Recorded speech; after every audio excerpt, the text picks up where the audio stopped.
Hello student, कैसे हैं।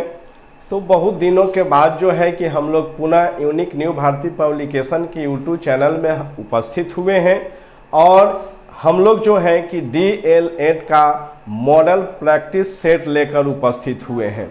तो DL8 के लिए जो है क्वेश्चन पूछे जाते हैं, जिसमें जो है कि टोटल 150 क्वेश्चन होते हैं और प्रत्येक क्वेश्चन जो है कि 3 मार्क्स का होता है, जिसमें साइंस का 20 क्वेश्चन पूछे जाते हैं और साइंस में जो है कि फिजिक्स, केमिस्ट्री, बायोलॉजी 3 पेपर से जो है कि क्वेश्चन पूछे जाते हैं। और ये जो है कि तीनों सब्जेक्ट से क्वेश्चन 20 क्वेश्चन रहते हैं और इसके लिए जो है कि टोटल मार्क्स जो है कि 60 मार्क्स का आता है।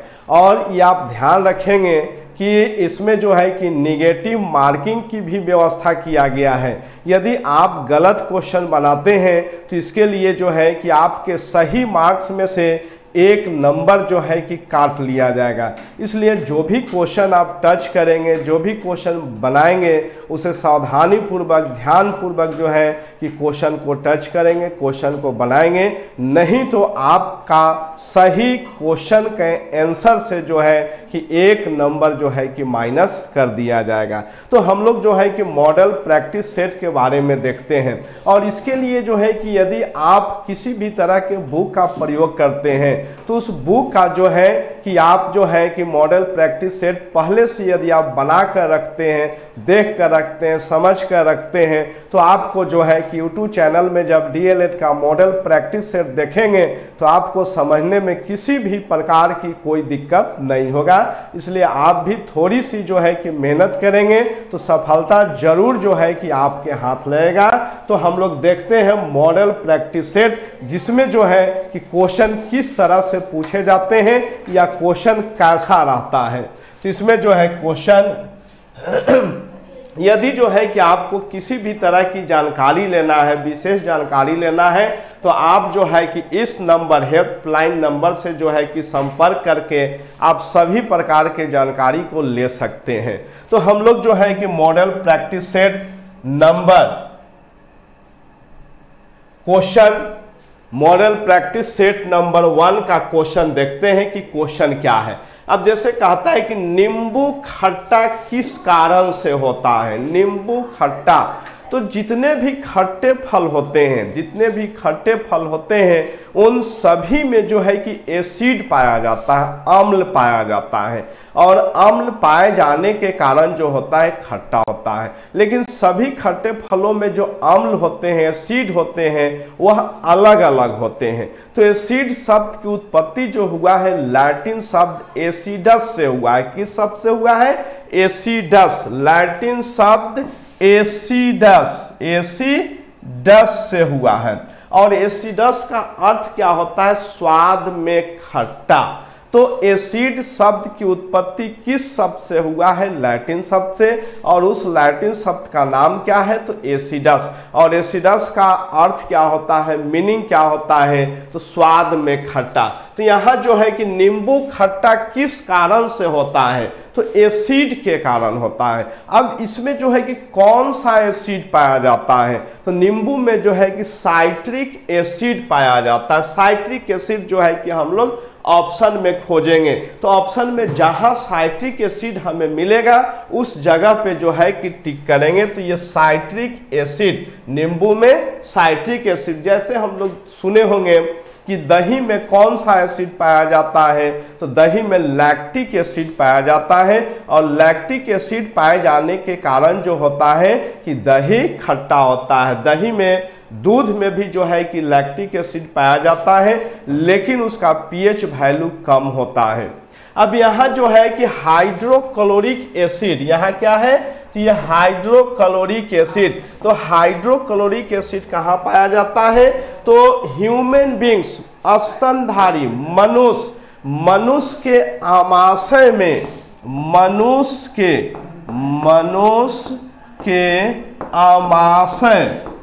आमाशय में HCl पाया जाता है, हाइड्रोक्लोरिक एसिड पाया जाता है। और यह जो है कि भोजन को पचाने में सहयोग करता है और भोजन के साथ आए हुए हानिकारक बैक्टीरिया को मारने में भी सहयोग करता है। दूसरा कहता है एसिटिक एसिड, तो एसिटिक एसिड कहाँ पाया जाता है, तो सिरका, सिरका में एसिटिक एसिड पाया जाता है। टार्टरिक अम्ल कहाँ पाया जाता है, तो इमली, इमली में जो है कि टार्टरिक अम्ल पाया जाता है। तो ये सभी जो है कि अम्ल होता है, और सभी अम्ल जो आता है कि अलग अलग पदार्थों में पाया जाता है, लेकिन सभी अम्ल क्या होते हैं, स्वाद में खट्टा होता है। तो हमारा पहला क्वेश्चन का आंसर क्या हो गया, साइट्रिक अम्ल, जो नींबू में पाया जाता है। और इसी अम्ल के कारण जो है कि नींबू का रस या नींबू जो है कि खट्टा होता है। अब जो है कि हम लोग अगला क्वेश्चन देखते हैं, वायु। तो वायु क्या होता है, वायु एटमॉस्फेयर में जो वायु पाया जाता है, यह मुख्य रूप से, वायु मुख्य रूप से जो है कि CO2, N2 और O2 का मिश्रण होता है, O2 का मिश्रण होता है, जिसमें CO2 0.03% पाया जाता है, नाइट्रोजन जो है कि 78% पाया जाता है, और ऑक्सीजन जो है कि 21%। तो वायु में सबसे अधिक कौन सा गैस पाया जाता है, तो नाइट्रोजन, सबसे अधिक जो परसेंटेज मात्रा होता है नाइट्रोजन का होता है, और यह जो है कि एक प्रकार का मिश्रण होता है। तो क्या होता है, यह मिश्रण होता है। अब यौगिक किसको कहते हैं, यौगिक किसको कहते हैं, तो दो या दो से अलग या दो से अधिक विभिन्न पदार्थ के तत्व को या परमाणु को एक निश्चित अनुपात में मिलाते हैं तो यौगिक का निर्माण होता है। और यौगिक में जो वर्तमान परमाणु कॉन्स्टिट्यूएंट्स परमाणु होता है, उस परमाणु का गुण जो है कि नहीं पाया जाता है। जैसे मान लेते हैं कि साधारण नमक, हम लोग नाम सुने होंगे, साधारण नमक सोडियम क्लोराइड। तो सोडियम क्लोराइड क्या हो गया, यौगिक हो गया, क्योंकि हम लोग जानते हैं कि सोडियम जो आता है ये ज्वलनशील मेटल होता है, धातु होता है, यह हवा में रखने पे जो है कि जलने लगता है, इसलिए सोडियम को जो है कि केरोसिन तेल में डुबाकर रखा जाता है। इसका लैटिन नेम जो आता है नाइट्रियम होता है। और क्लोरीन जो होता है कि पॉइजनस गैस होता है, लेकिन इन दोनों को मिलाने से जो पदार्थ बनता है उस पदार्थ को सोडियम क्लोराइड कहते हैं। और यह सोडियम क्लोराइड क्या होता है, यौगिक होता है। इसको जो है कि हम लोग अपने भोजन के साथ जो है कि सेवन करते हैं। और खाना में यदि जो है कि नमक की मात्रा नहीं रहता है या नमक कम होता है तो ये स्वादहीन हो जाता है। तो इसका इम्पोर्टेंस जो है कि बहुत ज़्यादा होता है। तो यौगिक क्या हो गया कि दो या दो से अधिक विभिन्न प्रकार के परमाणुओं को एक निश्चित अनुपात में मिलाने पर यौगिक का निर्माण होता है। और उस यौगिक में वर्तमान परमाणुओं का गुण नहीं पाया जाता है, अर्थात सोडियम क्लोराइड में न सोडियम का गुण होगा न क्लोरीन का गुण होगा। ये तत्व क्या होता है, तो तत्व जो होता है स्मॉलेस्ट पार्टिकल होता है। किसी भी सबस्टांस का जो स्मॉलेस्ट पार्टिकल्स होता है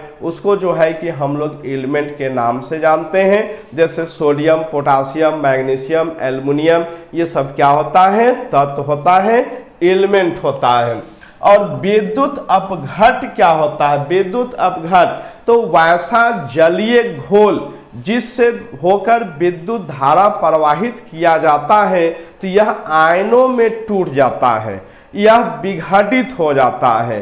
तो उस जलीय घोल को विद्युत अपघट के नाम से जाना जाता है। जैसे हम लोग देखे होंगे कि बैटरी, जो हमारे अपने घरों में बैटरी का उपयोग करते हैं, इन्वर्टर में बैटरी का उपयोग करते हैं, तो उस बैटरी में इलेक्ट्रोलाइट के रूप में जो है कि हम लोग H2SO4 का प्रयोग करते हैं।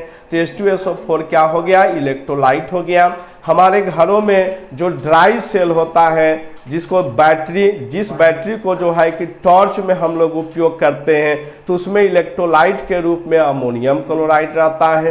तो इस तरह से यह एक प्रकार का रासायनिक पदार्थ होता है जिससे विद्युत धारा प्रवाहित करने पर जो है कि यह आयनों में टूट जाता है। तो ये ऑप्शन वायु 62 क्वेश्चन वायु क्या है, तो वायु एक प्रकार का मिश्रण होता है। क्वेश्चन नंबर, विरंजक चूर्ण के लिए कौन सा असत्य है? विरंजक चूर्ण, तो विरंजक चूर्ण जो आता है, विरंजक चूर्ण जो आता है इसका फार्मूला, विरंजक चूर्ण का फार्मूला क्या होता है? विरंजक चूर्ण का फार्मूला यदि हम लोग देखते हैं, विरंजक चूर्ण का फार्मूला यदि हम लोग देखेंगे तो CaOCl2 होता है।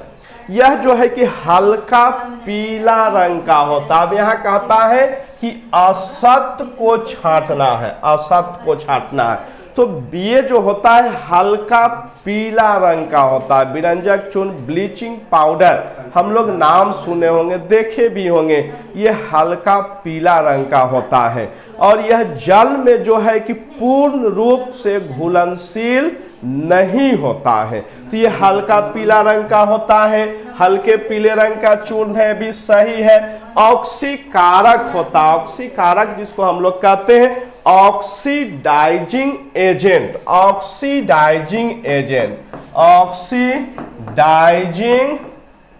एजेंट इसको बोलते हैं, ऑक्सीडाइजिंग एजेंट बोलते हैं। ये भी जो है ब्लीचिंग पाउडर जो है कि ऑक्सीडाइजिंग एजेंट के रूप में जो है कि उपयोग किया जाता है, तो ये भी सही है। तनु अम्ल की प्रक्रिया से क्लोरीन निष्कासित करता है, तो यहाँ देखते हैं तो ब्लीचिंग पाउडर का रिएक्शन यदि H2HCl से करते हैं, अम्ल से करते हैं, तनु, तनु यानी कौंक होता है, तनु मतलब क्या होता है, तो ये कौंक होता है, और उसके साथ यदि अभिक्रिया कराते हैं तो CaCl2 प्लस H2O और प्लस Cl2, तो यहाँ क्लोरीन निष्कासित करता है, तो क्लोरीन ये निष्कासित कर रहा है, ये भी सही है। और ये जो है कि गलत, तो असत्य के लिए ऑप्शन नंबर क्या आ जाएगा, ये 63 का ऑप्शन नंबर ए सही होगा। क्वेश्चन नंबर 64 क्या कहता, पारद, पारद को हम लोग कहते हैं मरकरी, Hg, पारद क्या होता है, मरकरी। तो मरकरी जो होता है यह धातु होता है, मेटल होता है, और यह कमरे के तापमान पर जो है कि यह द्रव अवस्था में पाया जाता है। बहुत बार ये क्वेश्चन पूछा गया है कि वह कौन सा धातु है जो कमरे के तापमान पर द्रव अवस्था में पाया जाता है, तो यही मरकरी होता है। और यदि अधातु पूछा जाए कि वह कौन सा धातु है जो कमरे के तापमान पर जो है कि द्रव अवस्था में पाया जाता है, तो वह अधातु ब्रोमीन होता है। तो अधातु में ब्रोमीन होता है और धातु में क्या होता है, पारद होता है। तो पारद जो है कि सभी धातु के साथ जो है कि अमलगम बनाता है, सभी धातु के साथ अमलगम बनाता है, लेकिन आयरन के साथ यह अमलगम नहीं बनाता। ध्यान में रखेंगे कि पारा धातु सभी धातु के साथ मिलकर अमलगम बनाता है, लेकिन लोहा के साथ जो है कि अमलगम नहीं बनाता है। तो पारा क्या है, धातु, अति रंगीन मिश्र धातु नहीं होगा, कार्बन युक्त मिश्र धातु नहीं होगा, पारद युक्त मिश्र धातु होता है। तो 64 का ऑप्शन नंबर जो है कि सी आ जाता है। क्वेश्चन नंबर 65, कोयले का समान प्रकार क्या होता है? तो हम लोग जानते हैं कि कोयला जो होता है कि 4 प्रकार का होता है, जैसे पीट कहते हैं, लिग्नाइट कहते हैं, बिटुमिनस कहते हैं, एंथ्रासाइट कहते हैं। ये 4 प्रकार का जो होता है कि कोयला होता है। तो सबसे जो लो क्वालिटी का कोयला जो होता है उसको पीट कहते हैं, और इसे पत्थर कोयला के नाम से भी हम लोग जानते हैं। बिटुमिनस, बिटुमिनस पीट के बाद लिग्नाइट होता है। तो लिग्नाइट को जो है कि हम लोग भूरा कोयला कहते हैं, भूरा कोयला, ब्रोन कोल कहते हैं। तो ये कोयला निर्माण का दूसरा अवस्था होता है जिसको जो है कि हम लोग लिग्नाइट कहते हैं। और बिटुमिनस जो होता है ये कोयला निर्माण का तीसरा अवस्था होता है, जिसे सामान्य श्रेणी का कोयला कहा जाता है। और एंथ्रासाइट जो होता है ये सबसे उच्चतम क्वालिटी का कोयला होता है। तो पीट को हम लोग पत्थर कोयला, पीट जो होता है, पीट को हम लोग क्या बोलते हैं, तो पत्थर कोयला, पत्थर कोयला बोलते हैं, पत्थर कोयला बोलते हैं। बिटुमिनस, बिटुमिनस, तो बिटुमिनस को जो है कि भूरा कोयला, भूरा कोयला बोलते हैं। और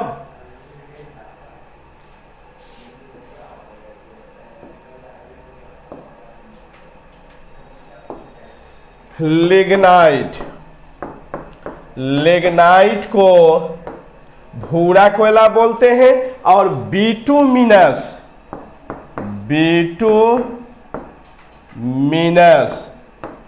समान श्रेणी का कोयला, समान श्रेणी का कोयला होता है। और एंथ्रासाइट जो होता है सबसे अच्छा, ये जो होता है सबसे अच्छा, सबसे अच्छा कोयला होता है, गुड क्वालिटी का कोयला होता है। तो यहाँ क्या है, बिटुमिनस समान श्रेणी का, तो कोयले का समान प्रकार तो क्या हो जाएगा, बिटुमेनी, बिटुमिनस होता है। और यहाँ कोक क्या होता है तो कोक जला हुआ कोयला। तो कोयले को जो है कि वायु के अनुपस्थिति में गर्म करके वाष्पशील अशुद्धि हटाने की जो प्रक्रिया होती है, और प्रक्रिया के बाद जो पदार्थ बनता है उस पदार्थ को हम लोग कहते हैं कोक। तो कोयला से जो है कि कोक बनाया जाता है। तो बनाने की प्रक्रिया क्या होता है, बनाने की प्रक्रिया को भंजक आसवन कहते हैं। तो भंजक आसवन क्या होता है, तो कोयले को वायु के अनुपस्थिति में गर्म करके वाष्पशील अशुद्धि हटाने की प्रक्रिया को भंजक आसवन कहा जाता है। और कोयले के भंजक आसवन प्रक्रिया के बाद जो है कि कोक बनाया जाता है, कोक। और जो हम लोग चारकोल का भी नाम सुने होंगे, तो लकड़ी का भंजक आसवन यदि हम लोग करते हैं तो चारकोल का निर्माण होता है। तो बिटुमिनस जो होता है ये सामान्य श्रेणी का कोयला होता है। एंथ्रासाइट जो होता है कि सबसे उच्चतम श्रेणी का कोयला होता है। अब इसके बाद भारत की राष्ट्रीय स्तनी, राष्ट्रीय स्तनी क्या होता है, तो भारत का राष्ट्रीय स्तनी जो होता है यह बाघ होता है। और ये होता है राष्ट्रीय पक्षी, ये राष्ट्रीय पक्षी होता है। तो कहा जाए कि भारत का राष्ट्रीय पक्षी कौन सा है, तो वह मयूर यानी मोर या मोर होता है। राष्ट्रीय पक्षी मोर हो गया। और सिंह क्या हो गया, तो राष्ट्रीय चिन्ह में जैसे जो है कि अशोक का चिन्ह हम लोग देखे होंगे, जो राष्ट्रीय प्रतीक होता है, राष्ट्रीय चिन्ह होता है। तो ये सिंह जो होता है कि राष्ट्रीय चिन्ह में जो है कि इसका उपयोग किया जाता है। तो हम लोग जो है कि राष्ट्रीय चिन्ह अशोक का चिन्ह में देखे होंगे कि इसमें जो है कि शेर का फोटो रहता है। तो भारत का राष्ट्रीय स्तनी क्या हो जाएगा, बाघ हो जाएगा। क्वेश्चन नंबर 67, निशंस प्राणी। तो निशंस प्राणी को जो है कि हम लोग कोल्ड ब्लडेड एनिमल बोलते हैं, एनिमल, कोल्ड ब्लडेड एनिमल बोलते हैं। तो ये कोल्ड ब्लडेड एनिमल क्या होता है, तो वैसा जंतु जिसके शरीर का तापमान जो है कि वातावरण के तापमान के अनुसार बदल जाता है, तो वैसे प्राणी को कोल्ड ब्लडेड, शीत रक्तीय, इसको हिंदी में शीत रक्तीय प्राणी कहा जाता है। और इसमें जो शीत रक्तीय प्राणी जो आता है ये कछुआ आता है। पेंगुइन हम लोग नाम सुने होंगे, ये क्या होता है? तो स्तनधारी, स्तनधारी होता है। व्हेल क्या है? तो ये भी जो है कि यह स्तनधारी होता है। और कछुआ को जो है कि हम लोग नृशंस प्राणी, कोल्ड ब्लडेड एनिमल के नाम से जाना जाता है, जिसको शीत रक्तीय प्राणी। और शीत रक्तीय प्राणी क्या होता है? तो वातावरण के ताप के अनुसार जो है कि इसके शरीर का ताप बदल जाता है, इसलिए इसे जो है कि शीत रक्तीय प्राणी के नाम से जाना जाता है। जल से बाहर निकाल लिए जाने पे मछलियां मर जाती है। तो हम लोग जानते हैं कि मछली में श्वसन की क्रिया जो है किसके द्वारा होता है? गलफरा, गिल्स के द्वारा होता है। और जैसे ही मछली को जल से हम लोग निकालते हैं कि यह श्वसन क्रिया जो है कि नहीं कर पाती है, और श्वसन क्रिया नहीं करने के कारण जो है कि इसकी मृत्यु हो जाता है। तो मछली में श्वसन की क्रिया गिल से होता है, और जल से बाहर निकालने के बाद मछली में श्वसन की क्रिया नहीं हो पाता है, तो ये श्वास नहीं ले पाती है, जिसके कारण मछली का मृत्यु हो जाता है। तो मछली में श्वसन की क्रिया किस अंग के द्वारा होता है? तो गिल्स के द्वारा, गलफारा के द्वारा होता है। अब यहां जो है कि हम लोग अगला क्वेश्चन देखते हैं। मधुमक्खी कॉलोनी के सदस्य एक दूसरे को किस प्रकार पहचानते हैं? तो मधुमक्खी के कॉलोनी में रानी की संख्या जो होता है, रानी की संख्या एक होता है। और ये जो है कि फीमेल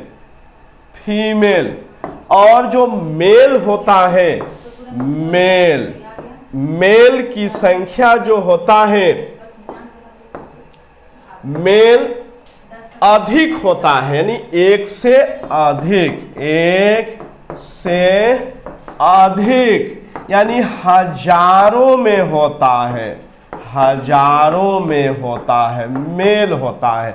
और इसके बाद क्या होता है? तो वर्कर यानी कार्यकारी, जिसको बोलते हैं कार्यकारी, तो कार्यकारी होता है। और कार्यकारी का काम क्या होता है? तो मधुमक्खी के लिए जो है कि वह छत्ते का निर्माण करता है। तो एक जगह से दूसरे जगह जब मधुमक्खी जाती है तो सबसे पहले क्या बनाता है? तो मधुमक्खी अपने रहने के लिए छत्ता बनाता है। तो छत्ता बनाने का काम किसका होता है? वर्कर का काम होता है। जो भी उसके वर्कर सदस्य होते हैं, वो सभी वर्कर सदस्य जो होते हैं वह छत्ता बनाने का काम करता है। और उस कॉलोनी में जो है कि एक क्यून की संख्या रानी की संख्या जो होता है एक होता है। और अपने सदस्य को कैसे पहचानते हैं? तो सदस्य को पहचानने के लिए जो है कि नृत्य का उपयोग करते हैं। और नृत्य के द्वारा जो है नृत्य क्या हो गया? तो नाच हो गया। और इसी नाच के द्वारा जो है, नृत्य के द्वारा जो है कि अपने सदस्य को पहचानने का काम करता है। नृत्य के द्वारा जो है कि अपने सदस्य को आसानी से पहचानता है। क्वेश्चन नंबर 70, मनुष्य के जीवन काल में कितने दांत 2 बार आते हैं? तो 2 बार दांत, यानी दांत का जन्म जो है कि 2 बार। तो जब दांत का जन्म 2 बार होता है तो ऐसे दांत को 2 बार होता है तो इसको कहते हैं द्विबार दंती, द्विबार दंती, जिसको डाइफाइवोडोंट कहते हैं। हम लोग सुने होंगे दूध का दांत, छोटे बच्चों में दूध का दांत होता है। और इस दूध की दांत की संख्या कितना होता है? तो 20 होता है, जो टूट जाता है 5-6 वर्ष के बाद जो है कि ये दांत टूटना शुरू हो जाता है। और टूटे हुए स्थान पे जो है कि अस्थायी दांत आता है। तो 20 दांत जो है इसका जन्म 2 बार होता है, इसलिए इस दांत को द्विबार दंती दांत कहा जाता है या दूध का दांत कहा जाता है।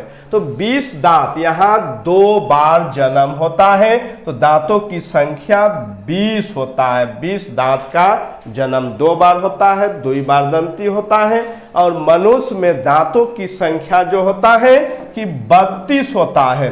अब यदि कहा जाए कि मनुष्य के पूरे जीवन काल में कुल कितने दांत आता है, तो 20 दांत का जन्म 2 बार, तो 20 + 20 यानी 40 हो गया।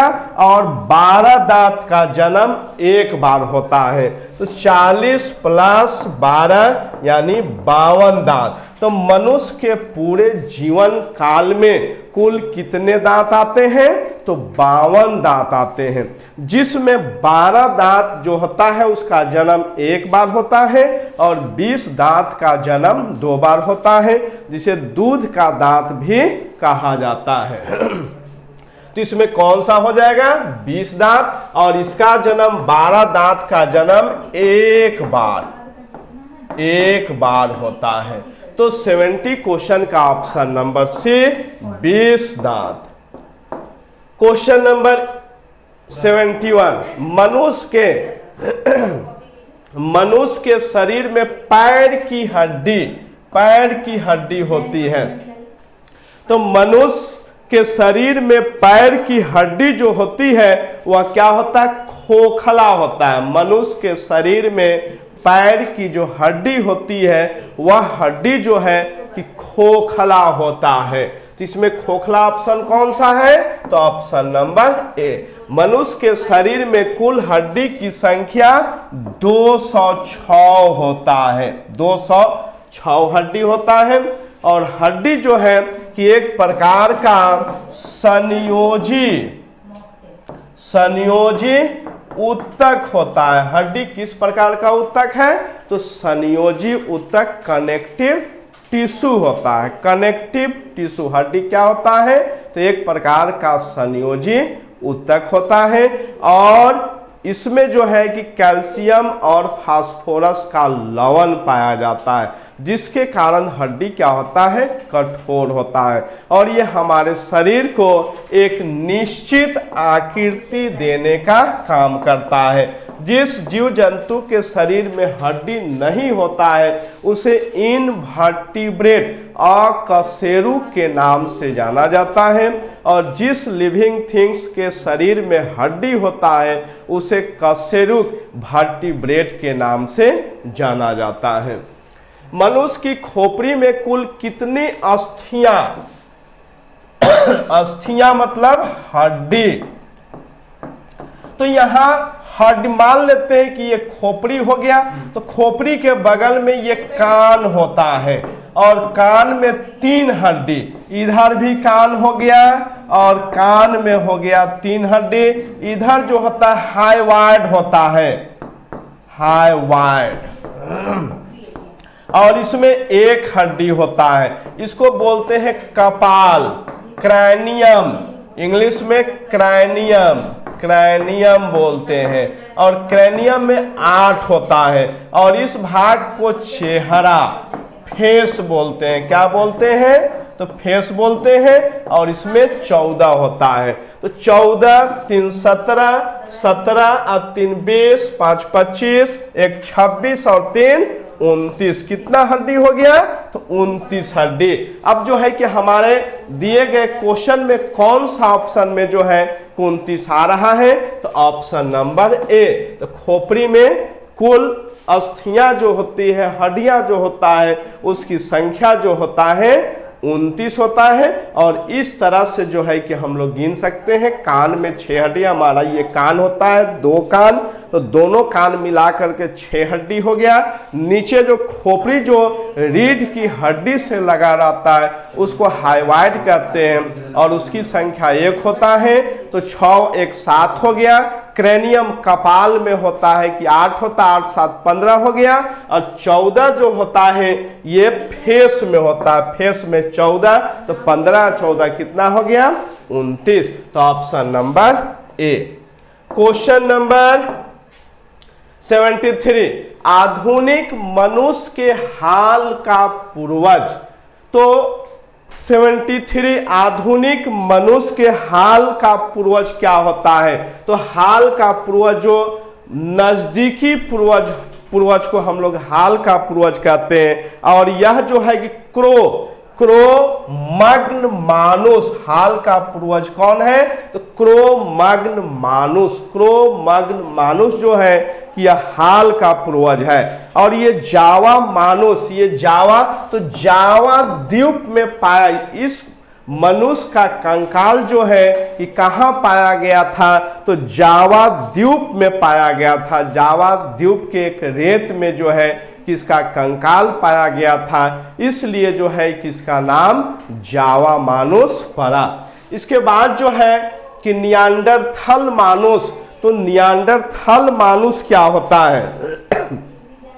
नियांडरथल मानुष जो होता है कि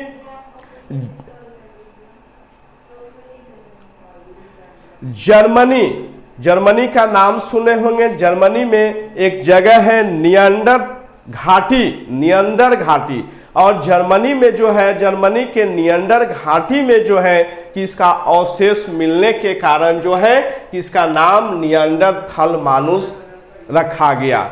पेकिंग मानुष या जावा मानुष के नजदीकी, जावा मानुष के जो है कि यह नजदीकी माना जाता है। जावा मानुष के नजदीकी माना जाता है। और जो हाल का जो मनुष्य हुआ वह क्रो-मग्न मानुष। तो ऑप्शन नंबर क्या हो जाएगा? बी।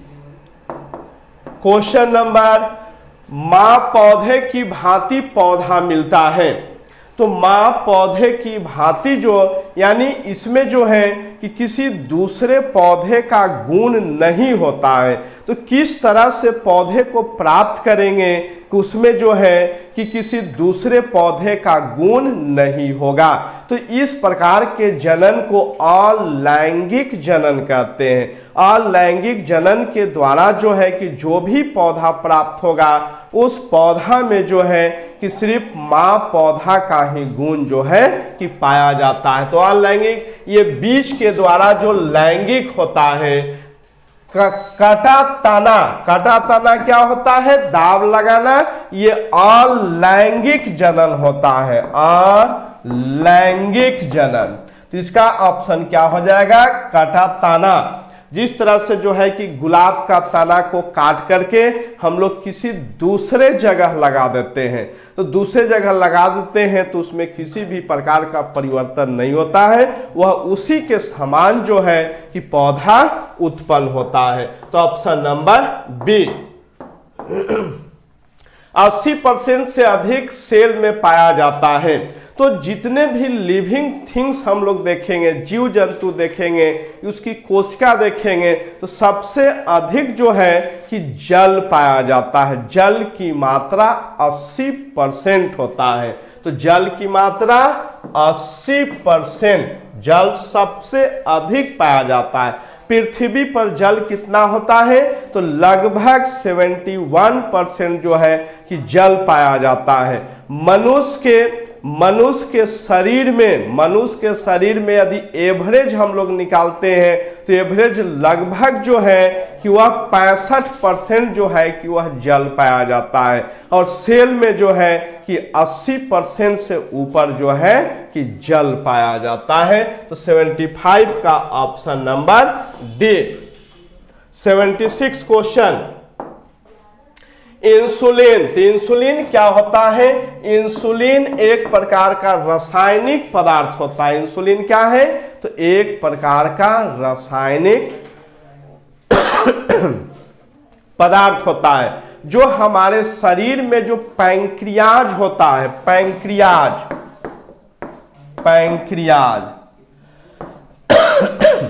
जिसको अग्नाशय क्या बोलते हैं? अग्नाशय बोलते हैं। तो अग्नाशय की क्रियाशीलता को बढ़ाता है, क्योंकि हम लोग जानते हैं कि अग्नाशय के द्वारा ही इंसुलिन का स्राव होता है। यदि इंसुलिन की कमी हो जाता है तो हमारे शरीर में जो है कि ग्लूकोज का डिकम्पोजिशन नहीं होता है, और ग्लूकोज का डिकम्पोजिशन नहीं होने के कारण जो है कि हमारे ब्लड में, हमारे यूरिन में ग्लूकोज का लेवल बढ़ जाता है, जिसके कारण एक बीमारी होती है, और उस बीमारी को हम लोग क्या बोलते हैं, तो मधुमेह बोलते हैं। मधुमेह, चीनी की बीमारी, डायबिटीज बोलते हैं, मधुमेह बोलते हैं। और जो है कि हम लोग किसे, इंसुलिन किसे प्राप्त करते हैं, तो डलिया की जड़ से, डलिया की जड़ से जो है कि हम लोग इंसुलिन को प्राप्त करते हैं। अदरक क्या होता है, तना होता है, बालसम के पुष्प से नहीं होता है, आलू के कंद, आलू में क्या होता है, कार्बोहाइड्रेट होता है। तो जिस व्यक्ति का पैंक्रियाज जो होता है प्रॉपरली काम नहीं करता है, वैसे व्यक्ति को आलू खाने की सलाह नहीं दिया जाता है। तो डलिया पौधा होता है, और इस पौधा की जड़ से जो है, इस पौधा की जड़ से जो है कि हम लोग क्या प्राप्त करते हैं, तो इंसुलिन प्राप्त करते हैं। तो ऑप्शन नंबर क्या हो जाएगा, बी।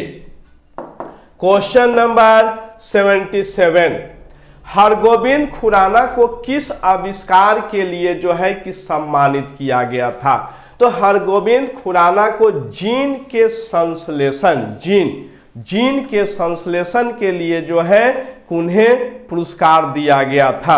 और जीन क्या होता है, तो हम लोग जानते हैं कि जीन किसी भी जीव जंतु के शरीर में पाए जाने वाला वैसा पदार्थ होता है जो आनुवंशिक गुण को एक पेरेंट्स से दूसरे पेरेंट्स में ले जाने का काम करता है, जीन।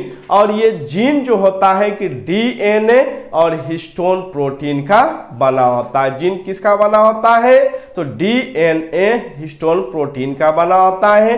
डीएनए का पूरा नाम क्या होता है, तो डीऑक्सी राइबोन्यूक्लिक एसिड होता है, और इसी दोनों का बना होता है। और हमारे शरीर का जो आनुवंशिक गुण होता है, पैतृक गुण होता है, उस पैतृक गुण को एक पीढ़ी से दूसरे पीढ़ी में ले जाने का काम करता है। नाइट्रोजनी क्षार, नाइट्रोजनी क्षार क्या होता है, नाइट्रोजिनस बेस, तो ये 6 प्रकार का होता है, 6 प्रकार का होता है, जिसको adenine, cytosine, thymine, guanine, uracil, ये 5 प्रकार का होता है। तो 5 प्रकार का नाइट्रोजिनस बेस होता है, adenine, cytosine, thymine, guanine, uracil, तो 5 होता है। और ये 5 में से जो है कि 4 डीएनए में, जैसे एडेनिन, साइटोसिन, थाइमिन, और ये गुआनिन जो होता है कि डीएनए में पाया जाता है। और एडेनिन, साइटोसिन, यूरेसिल, गुआनिन, ये आरएनए में पाया जाता है। तो आरएनए में यूरेसिल होता है और डीएनए में थाइमिन होता है, आरएनए में थाइमिन नहीं होता। और यही थाइमिन और यूरेसिल जो होता है आरएनए और डीएनए को सेपरेट करता है। तो ये क्या हो गया इसका आंसर, जीन हो जाएगा। जीन संश्लेषण के लिए डॉक्टर हरगोविंद खुराना को पुरस्कार दिया गया था। संसार का सबसे बड़ा फूल, तो संसार का सबसे बड़ा फूल क्या आता है, तो रिफ्लेक्सिया, रिफ्लेक्सिया जो होता है सबसे बड़ा फूल होता है। और उल्फिया जो होता है, उल्फिया, ये उल्फिया सबसे छोटा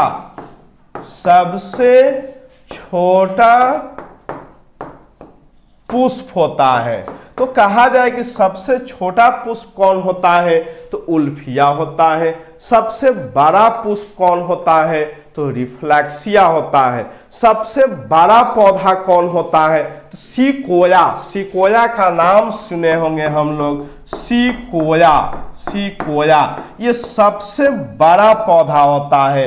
और साइकस को जीवित जीवाश्म के नाम से भी जाना जाता है। तो सबसे बड़ा पौधा सिकोया, सबसे छोटा पुष्प उल्फिया, और ये सबसे छोटा पौधा भी होता है, सबसे छोटा पौधा भी होता है उल्फिया, सबसे छोटा पौधा। और सबसे बड़ा जो होता है वह रिफ्लेक्सिया, सबसे संसार का सबसे बड़ा पोष रिफ्लेक्सिया, सबसे छोटा उल्फिया, सबसे छोटा पौधा सिकोया, सबसे बड़ा पौधा होता है यह। क्वेश्चन नंबर 79, तना काट आमतौर पर किसके प्रवर्धन, तो तना जिसको हम लोग बोलते हैं दाब लगाना, दाब लगाना। जैसे हम लोग देखे होंगे गन्ना, गन्ना काट कर, गन्ना अगर हम लोग देखेंगे, गन्ना हो गया, आलू हो गया, आलू देखे होंगे कि आलू को काट करके जो है कि जमीन में लगाया जाता है, तो आलू क्या हो गया, तना हो गया।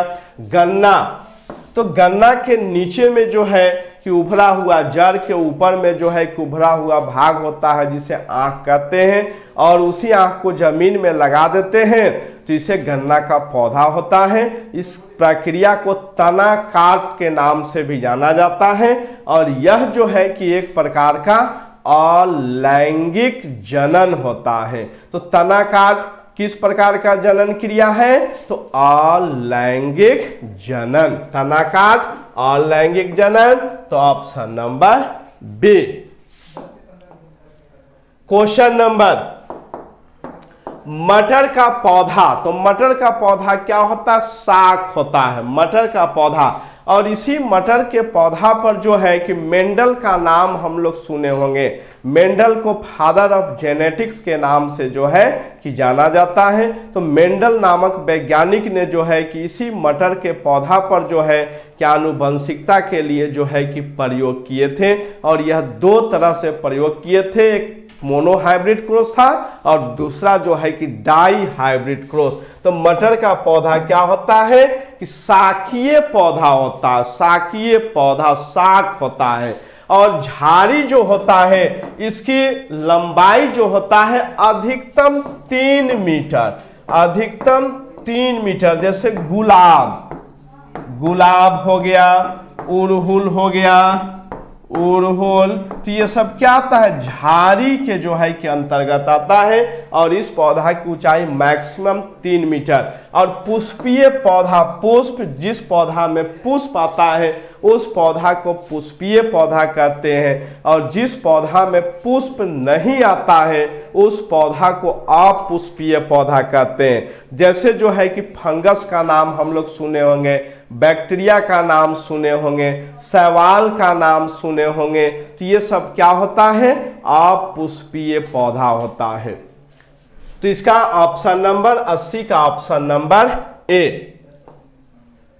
और इस प्रकार से जो है कि आज का जो है कि मॉडल सेट प्रैक्टिस जो है, फर्स्ट मॉडल प्रैक्टिस सेट हम लोगों का समाप्त हुआ। और दूसरे मॉडल प्रैक्टिस सेट के लिए जो है कि हम लोग अगले क्लास में मिलेंगे। तो जितने भी स्टूडेंट यदि इस वीडियो को देखेंगे या देखने का प्रयास करेंगे तो सबसे पहले ये कोशिश करेंगे कि आपके पास जो भी किताब है उस किताब का मॉडल प्रैक्टिस सेट जो है कि पहले आप जो है कि अपने घर पर जो है उसको पढ़ें, और उसके बाद जो है कि वीडियो यदि आप देखते हैं तो आपको समझने में किसी भी प्रकार की कोई दिक्कत नहीं होगा। और यदि इस तरह से करते हैं तो आपको क्वेश्चन पूछने का भी जो है कि मौका मिलेगा। अगर समझ में नहीं आता है तो आप क्वेश्चन भी पूछ सकते हैं, और इसके लिए जो है कि आपको आपका हेल्पलाइन नंबर जो दिया गया है, ये हेल्पलाइन नंबर का आप प्रयोग कर सकते हैं। किसी भी प्रकार की परेशानी होता है DLED से संबंधित, क्वेश्चन से संबंधित, या किसी एग्जाम का जानकारी लेना चाहते हैं तो आप इस हेल्पलाइन नंबर से संपर्क करके अपनी सारी आवश्यकता की पूर्ति कर सकते हैं। तो फिर जो है कि हम लोग अगले क्लास में मिलते हैं। Okay, bye.